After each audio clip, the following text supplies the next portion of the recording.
LSU turned the lights on inside Tiger Stadium on Saturday night, went through a scrimmage, and that kind of signified the end of quote-unquote fall camp. Today, Tigers were in the indoor facility with shoulder pads and helmets on, and now Clemson prep begins in earnest. Kickoff less than 2 weeks away. Let's head up to South Carolina. Marc Whiteman, sports director at WYFF News 4 in Greensville, is our guest. He joins us on the Jim's Firearms Hotline to talk a little bit about Dabo Swinney's Clemson Tigers. Marc, we appreciate the time. How are you? I'm doing well, hon. Appreciate you having me on. It's our pleasure. I want to talk about some of the news stories that have kind of been floating around over there the last couple of weeks. One is the injury to Walker Parker, right guard. What can you tell us about, one, what he means to that offensive front and what the status of his injury might be? Yeah, from what we've heard and from what Dabo Swinney said after their second and final scrimmage over the weekend, there's not much concern there. Same can go for Adam Randall, running back. Both of those guys got a little bit banged up over the course of fall camp. Randall in particular was tackled in a drill where he shouldn't have been tackled. They were doing just thud. But they did not seem to be concerned about either of them. Now, is that just projecting confidence a few weeks out? We will see. We do know that Randall participated in the scrimmage, and from everything we've heard from Dabo about Walker Parks, there's no concern there. But until we see it, we won't know for sure. What he means to this program, though, he's a Clemson lifer through and through. He's a sixth-year senior. He started over 40-something games over the course of his career. He's battled injuries. He's just a true leader of the offensive line in every sense of the word. Was a guy who a year ago we thought would be done with Clemson and was able to extend that eligibility and get another year at Clemson. So just one of those true through and through leaders who's really developed over the course of his career, particularly in the last couple of years playing for Matt Luke. Just a really terrific player on that front, and someone, again, who they did not seem to be projecting much concern about where we're at right now 2 weeks after the game. It's always about reading tea leaves with injuries this time of the year. We're the same way. We get a little bit more access than most, but as far as injuries go, we don't get a lot of information. Adam Randall's a name you mentioned there, who's moving from wide receiver to running back. What can you tell us about his skill set and what that move has kind of gone like? Yeah, I think it's a pretty interesting transition and something that we've heard a lot about over the course of the offseason. You go back to the ACC championship game a year ago and how fundamental he was in that last-second win. He takes a kick return 40 yards, which sets up a 17-yard pass to Antonio Williams and a 56-yard game-winning field goal, and they did that all in the span of 16 seconds to beat SMU for the ACC title and get back into the college football playoff. And that was, I think, when the light really went on for Clemson about, hey, man, this guy looks incredible with the ball in his hands. We've got so much depth in the wide receiver room. It hasn't maybe worked out for him in the way you would have hoped at wide receiver, but someone who's just dynamic with the ball in his hands. And let's try and develop that skill set into a running back. He was someone who played running back when he was younger, so it wasn't totally foreign to him. Got a few snaps at running back in the playoff game against Texas, plus a big run in that game, and then really spent this entire offseason learning the position, learning the intricacies of the position. And he looks like a natural. Dabo said multiple times over the course of this offseason, it's going to be one of the great stories of this season. He just, when we have gotten a chance to see him at practice, and we haven't gotten a lot of practice viewing time, like you said, Hunt, there's only so many times we really get to be out there and see those guys, but he has looked every bit the part of RB1, and someone that I think the team is projecting a lot of confidence about, and they're going to need him, right? Because depth is a bit of a question mark there in the running back room, and so is experience. So I think he's a guy that they're really putting all their chips in terms of how he plays this year, but the early returns seem incredibly promising. Who might be next behind Randall at running back? You generally need 2 or 3 of them. Yeah, I think they're really, really pleased with the development of Eziomame.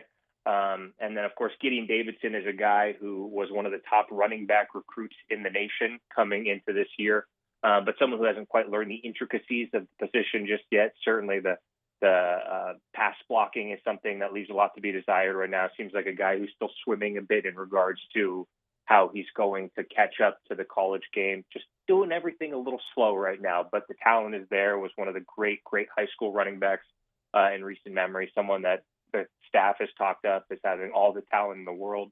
Jay Haynes was the number 2 a year ago, but suffered a torn ACL last season. He's still working his way back.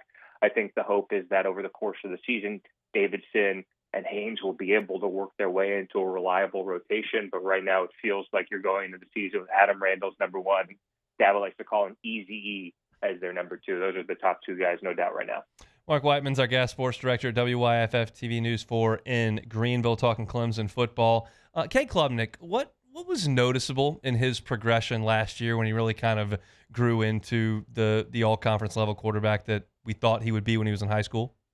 Yeah, I think that's a great question. I think, for one, everything slowed down dramatically. Year two, under Garrett Riley, I think there was a certain level of confidence and comfort there going into that year. He became more of a natural leader, whereas before I think he felt like he had to be the leader and maybe he hadn't totally grown into it yet. Now he's just so casual and comfortable in that role, and really going back to a year ago at this time. And then I think the other thing, too, the main one is that he learned to use his legs as a weapon. I remember a year ago at this time, they were talking about Cade running as an X factor for the offense, and a lot of us kind of rolled our eyes and said we had to wait and see in that regard because it just was not there as a sophomore. But he truly became a dual threat, knows when to break out of the pocket and run. He's just so comfortable, so in command. He knows where everyone's going to be. It's just truly his team. And I think the other thing, too, that you roll into last year is it's just everyone's together again. Like, these guys have played a lot of football together. He's got the entire receiving core back from a year ago. He's got 4 or 5 starters in the offensive line. Just about everyone that he relied on a year ago is right back there. So you've seen that even next step of the curve of progression over the course of this offseason. There's a lot of talk about this guy being right there with Nussmeier as potentially being the first overall pick. We'll see. I'm not sure I see that skill set, but someone who is just totally in command of the offense in every way, shape, or form, and someone who's just totally comfortable in his own skin right now as a leader. And I think you saw that a year ago, and it's only really ratcheted up over the course of the offseason and all of last season as well. He is terrific. He's everything that I think Clemson hoped he could be, and really excited to see how his play evolves over the course of the season. Yeah, Todd McShay released a mock draft on Friday, and he had Cade Klubnik going number 1. I'd rather talk about the next 2 guys he had, which is T.J. Parker at number 2 to the Saints, and then Peter Woods at 10. And I look at those 2 guys who we've heard a lot about, and then I look at a defense that was second to last in the ACC in run defense, and I don't understand how that's possible. Can you try to make sense of that? Yeah, I think the big thing you look at is the staff move that Coach Swinney went out and made this offseason, right, bringing in Tom Allen. And Dabo's been very cautious in terms of having these conversations about this incredibly talented defensive front to say, hey, these are the same guys that got run all on by Texas a year ago, got run all on in the month of November. I mean, everyone had success running on Clemson in the month of November last year. And really the run defense all season long was a great struggle. I mean, Citadel rushed for over 200 yards against them. South Carolina had their way on the ground with them, particularly the North Sellers. So, yeah, there were a lot of difficulties stopping the run a year ago. No question the talent is there.